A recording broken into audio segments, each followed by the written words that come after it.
3, 2, 1. It is so very god-awfully early in the morning. Hello, friends, and welcome to another episode of Hanging with Janky.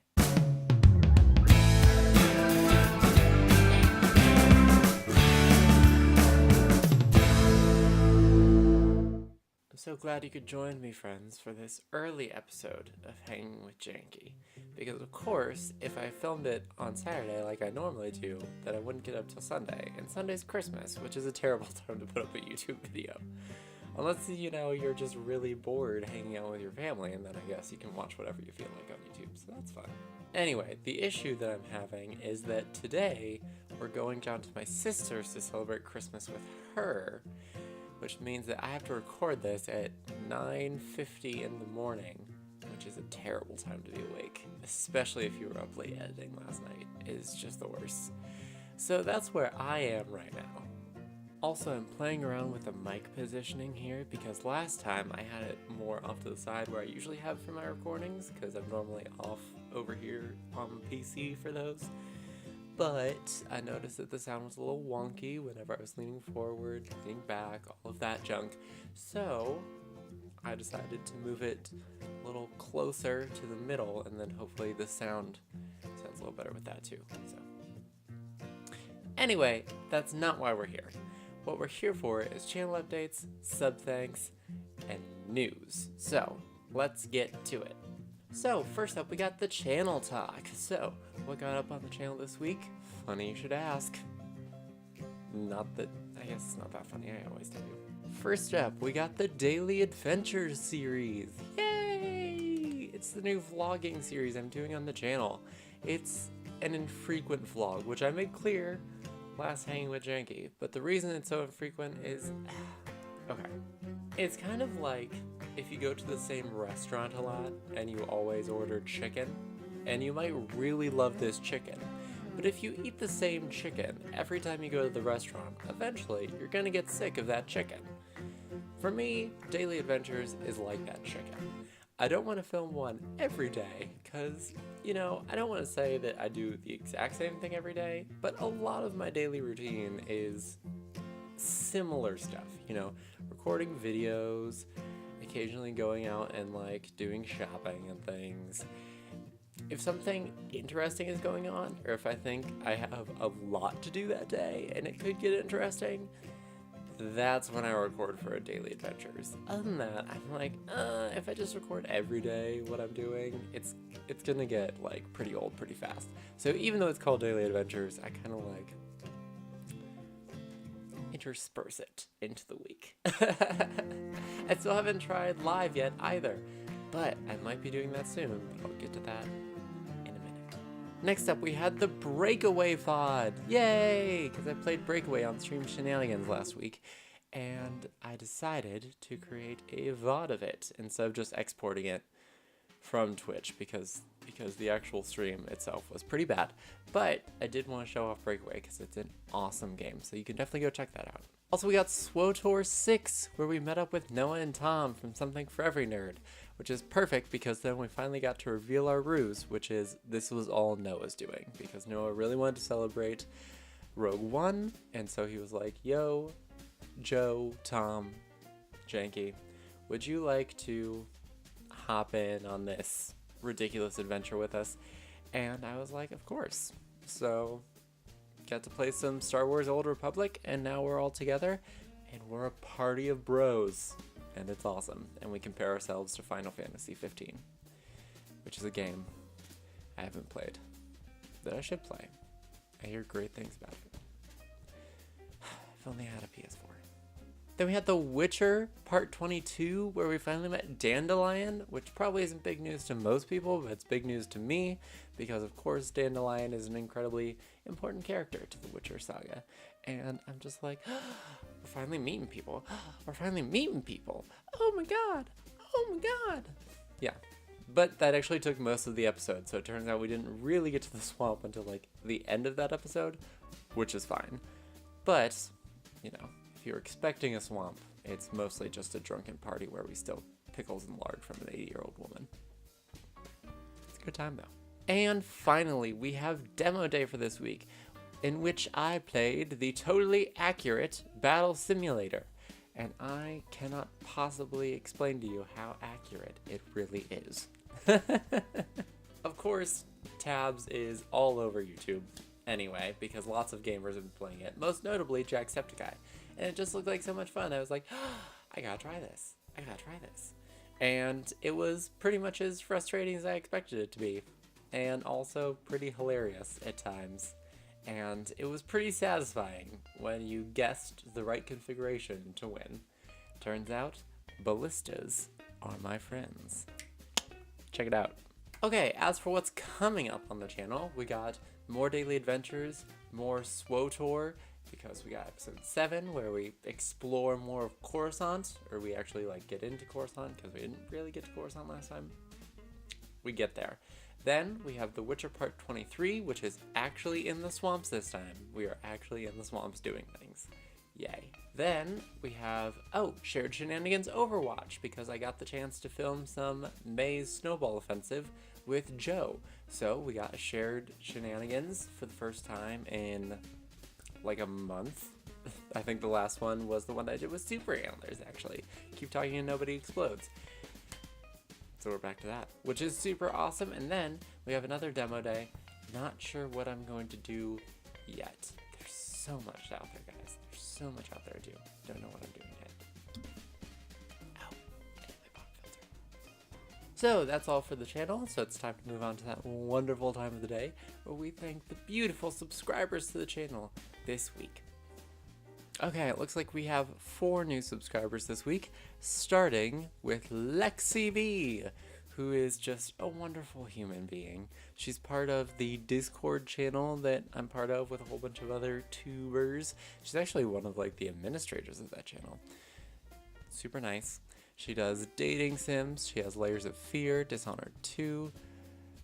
She does everything. She does a little bit of everything, and it's delightful and hilarious. And she has 435 subscribers, and you can find her on Twitter and Twitch and Instagram. And thank you, Lexi B, for subbing my channel. Next up, we have Pun Intended, a wonderful collective of peeps who just get together and play sweet games. For example, BioShock, also Titanfall 2, and Dead Island. Your typical gamer group, but they are, as I said, delightful. Did I say they were delightful? Well, they are. You should go check them out. They have 103 subscribers, and thank you, pun intended, for subbing the channel. Next up, we have Just Crazy. Aw, so fun. Just subbed yesterday. All sorts of things. Huge rants, more rants, top 5 mods of Fallout, Fall of Leafy,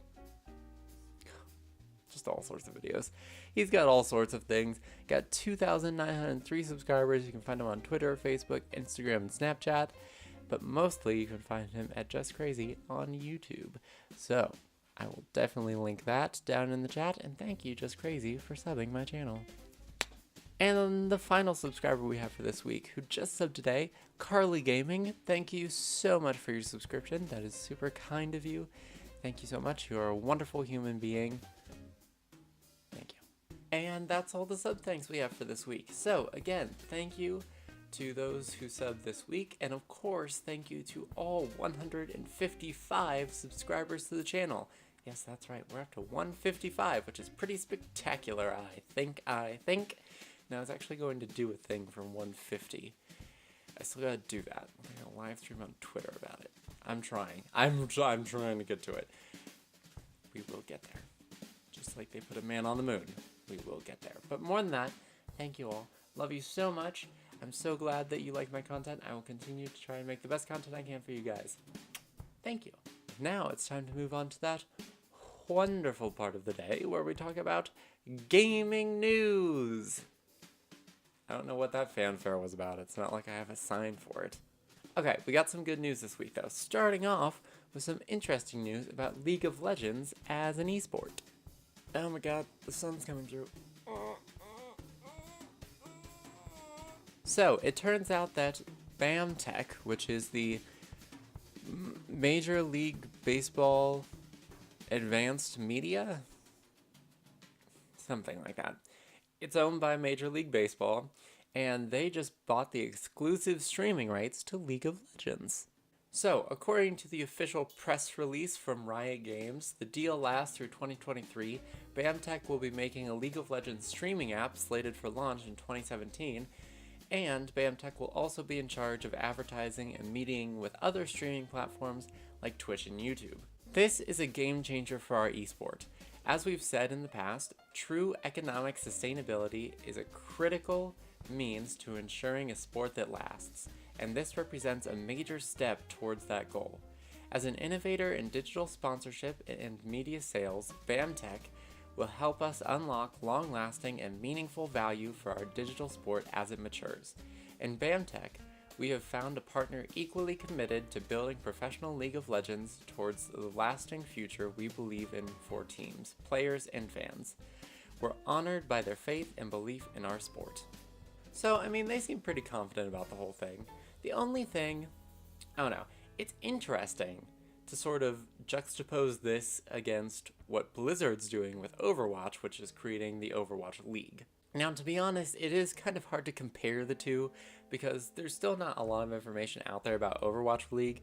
Not only has there been basically no articles about it since its announcement, because that's how internet journalism works. You only write about what's popular in the moment, because why go deeper than that, I think. God. Write about something else, people. But the other problem is that Blizzard themselves haven't really released that much more information about Overwatch League. So it's not even like I can go directly to the source and compare the two. But from what I can tell, Overwatch League is not necessarily going to be run by Blizzard, but Blizzard's going to have its hand in the pot on that one. Whereas with League of Legends, Riot Games is just handing it all over to BAMTech and being like, okay, do what you can with this. Now, as for if this changes like how team structures work, or if there'll be regional teams like Overwatch League, I'm not sure.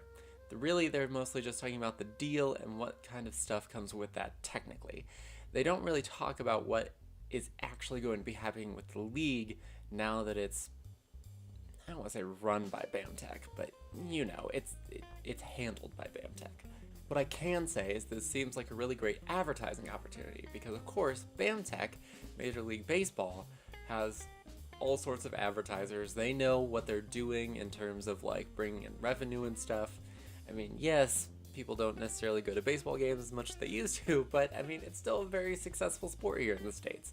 So I feel like League of Legends will be in good hands with BAMTech, but yeah, we'll see how it works out. I'm just interested to see how this goes and Overwatch League goes and just the esports scene in general, because that's not really something that I'm super into, but I do have a lot of friends who really like esports, so it's interesting to be an outside observer to esports, watching all these things that happen in esports and scene. Oh, speaking of Overwatch at Christmas time, Overwatch just released their Christmas comic. It's adorbs. As it turns out, Tracer has a girlfriend. Her name is Emily. She is just the cutest thing with Tracer. It's adorable. Also, Tracer, Winston, Emily, and Athena, that's a group I would hang out with at a vegan coffee shop in the middle of the desert at 2 a.m. And yes, that is a very specific situation to be in, and yes, some people watching this video will understand that. It is people who I've sat at 2 a.m. in the middle of the desert in a vegan coffee shop with. They're out there. Now, of course, the Tracer thing is what the internet is focusing on right now, for better or worse. I mean, some people are reacting really negatively to it. Other people think that it's really awesome that there's finally an LGBTQ character, role model to look up to in video games. I agree with them. I think that that's awesome. But here's the real question I have about this comic. Actually, I have several. Let's start. Torbjorn's married? Does Reinhardt have grandkids? Why are Torbjorn and Reinhardt celebrating Christmas together? Who's Mercy's letter from? Is it from Genji? Genji and Zenyatta just celebrate Christmas together? Well, okay, that one makes sense because they're like master and student. We'll let that one slide.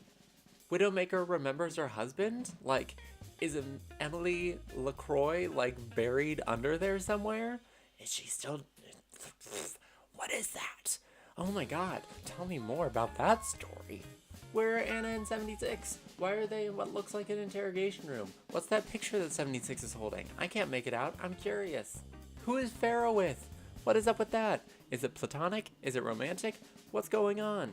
Why are McCree and Sombra passed out drunk at the same bar? Why don't they recognize each other? I mean, I get it. All these battles that happen in-game aren't, like, part of the comic world or whatever. But, like, they are the most conspicuously dressed people on the planet. All of the Overwatch people. Like, in all the comics, in all the shorts, clearly they dress way differently from everyone else in this future world. So, like, how would you not notice that a cyber hacking criminal and outlaw Jesse McCree are drinking in the same place? How would they not notice each other? Like, what is that? I don't know. All I'm saying is that comic brings up a lot of questions. And actually, I was listening to, or not listening. You can't listen to Twitter. Well, maybe you can if you're watching a video. The point is, this past week I was watching a Twitter exchange between Jesse Cox and Kristen Delgado, which is his assistant. They were talking about Overwatch winning Best Game and how it really would have won Best Game if they had just created a better link between the lore in the comics and the actual game, which I totally agree with, because if you read the comics, there is so much more background information going on there. Like, good in-depth stuff that you don't always get in the game. I mean, you get the voice lines between characters, and you get, like, hidden things in the world, and you get their reactions to the maps, and, like, you know, you get, like, subtle hints about how they feel about each other and how they feel about the world they're in. But you don't really get that, like, good, meaty lore that you do from the animated shorts and also from the comics, which are free to read, by the way, so you totally should. They're real good. Read them all. They're pretty short, but it's good stuff. Go check it out. But after you finish watching this. The Steam winter sale is on! Woo! 7 days to die on my wish list. What are you talking about, Steam? Of course, Steam has like 20 sales over the course of the year, but the winter sale is the closeout for all your winter needs. God, I sound like a used car salesman right there. So I haven't actually got the chance to really look to see what was on sale. I'm hoping maybe like The Witcher 3 is on sale, because I bought The Witcher 1 and 2, but I totally need The Witcher 3. Also, it told me that, ooh, The Long Dark. That looks amazing. I want that. Civ. Oh my god, I'm terrible at Civ though. Oh, Darkest Dungeon though. No, I'm also terrible at Darkest Dungeon. That's not worth it. I don't know, this isn't the time to be looking at that, but the point is that it's on, so it's good stuff. Go check it out. Speaking of Steam, they also started voting for the first annual Steam Awards, which are confirmed, basically, the People's Choice Awards of gaming. Literally, every day you go to Steam, you vote for a category, then the next day a new category comes up. It is literally the People's Choice of gaming. Anyway, the current category is Villain Most in Need of a Hug. The nominees are Portal 2, Borderlands 2, Far Cry 3, Far Cry 4, and Dead by Daylight. I have no qualms in telling you I voted for Dead by Daylight because those murderers need all the hugs they can get. Other categories include I thought this game was cool before it won an award, The Test of Time, Just 5 More Minutes, Whoa, dude, Game Within a Game, I'm Not Crying, There's Something in My Eye, Best Use of a Farm Animal, and the community write-ins, which are Boom Boom, Love-Hate Relationship, Sit Back and Relax, and Better with Friends. I'm not going to go through all the nominees because there's 5 for each category. That's going to take forever. You can check them out yourself over on Steam. But go vote because participation is fun in this community. Woo, awards. Oh, ooh, okay, so this is super exciting news. Next year, in March, I will be attending PAX East 2017! Not only will I be attending, but I will also be there on a media pass as part of the GamerBuzz crew, writing awesome gaming articles for PAX. Oh, it's going to be so much fun. But there is one small catch. I do have to pay for my own plane ticket and my own hotel. So, over the next couple of months, in order to alleviate those costs, I will be doing a little bit of a fundraiser. Probably what I'm thinking is that I'll be doing some Twitch RIL, and I will be accepting challenges from y'alls. So I'll also do this in a little live Twitter announcement, but my idea is you donate however much you're comfortable with and suggest a challenge, and I will accept your challenge and do it. And then I get some money to help alleviate the costs of going to PAX, and then you get the fun of watching me do whatever the challenge is. Just, you know, like nothing super gross. Spicy foods. I can deal with spicy foods. Like, spicy foods are my favorite. If you give me spicy food challenges, that'd be excellent. I will probably also be doing some other fundraising stuff. I'm not sure what all I'll be doing as of yet, but I'm just so excited to tell you guys that I'll be going to PAX East because it'll be so cool. And of course, I'll do a hang with Janky live from there, and it'll just be like amazing. And I might even get to meet some super sweet peeps. OMG! It's gonna be awesome. PAX East. And last up for the day, I have a really awesome story. This one's so good, guys. You're gonna love it. So there's this new studio on the market, right? Called Poetic Studio Narrative Games, and they're working on this new game called Sacred Fire. And recently, they just released their first trailer for it. So one of the devs published this awesome article over on Gama Sutra about the process of making this trailer. And oh, it's got such a story to it, guys. You gotta hear this. So the game itself, Sacred Fire, is a turn-based psychological RPG, and it was inspired by Bannersaga and Darkest Dungeon, two games that I'm not particularly good at, but I am interested in this one because it looks good. So of course, they talk in the article all about the process of making this trailer, right? You know, they talk about storyboarding it, making sure that it tells the narrative of the story, but also that you get sort of a sense of gameplay, the sort of things that you'll be up against. And then they talk about voice casting, right? So they talk about voice casting, first of all, their main character. So they go to voices.com and 321 Voices to sort of get all these auditions. They get like 90 auditions, they sort through all these. They finally find a main character. Beautiful. Then they happen to find this article by Troy Baker called Good Games Are Worth More Than Money to Voice Actors. So this article inspires these guys, right? Okay. So they take a chance and they just send out emails to some like real big voice actors. And one of them happens to be Doug Cockle, better known as the voice of Geralt of Rivia in the Witcher games.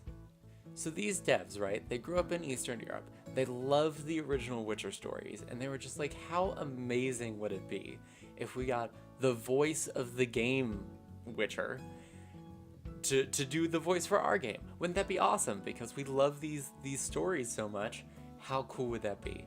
So 2 days before their trailer deadline, right, Doug Cockle gets to them, and he's just like, I would love to do this. And they're just like, oh, what? So, oh my god. So Doug sends them a recording from his laptop of the overvoice for the trailer, right? Sends it to them. They give him some feedback. Then the next day, the day before the trailer release, he's in the studio. He records a beautiful recording for the overvoice for this trailer. Sends it to them. Boom. Done deal. And that's how they got the voice of the Witcher, Geralt of Rivia, to do their trailer. It's just really awesome to hear stories about, you know, small dev companies or small YouTubers who are able to reach out to those big names, and then those big names get back to them and they're just like, of course I'll work with you on this thing. because whenever you boil it down, you know, we're all just chasing our passion, and our passion is voice acting or gaming or whatever. And so, you know, underneath the success and all of that stuff, we're all really just like together. We're in it together, and it's so awesome whenever you can hear about these collaborations between like the big and the small, because really, you know, we're all working toward the same goal. And whenever we can all join up for that goal, it's just like, it's heartwarming. So I love that story, so I wanted to share it this week on Hanging with Janky. And that's all the news I have for this week. So I hope you guys enjoyed yet another Hanging with Janky with me, Janky Shenanigans. I certainly enjoyed. If you did, you can totally leave a like down below, or comments, positive or negative, you can leave those below too. I do love reading and responding to them all. But more than anything, I hope you have a lovely day, evening, or whenever you have to be watching. And thank you so much for watching. I really do appreciate it. And of course, Merry Christmas, or whatever winter holiday you happen to be celebrating this season. I hope it's a good one for you and your family and all of your friends and all the people that you get together with this time of year. I hope you all have a wonderful experience. So, until next time, this is Janky Shenanigans, signing out. I'm going to have to cut so much of this out. God, I'm so drunk. So drunk. Okay. Oh look, a room full of explosives. Oh, that got silly real fast. Fiddlesticks is the worst. That was my muffled scream noise, by the way. Thanks for stepping on my face.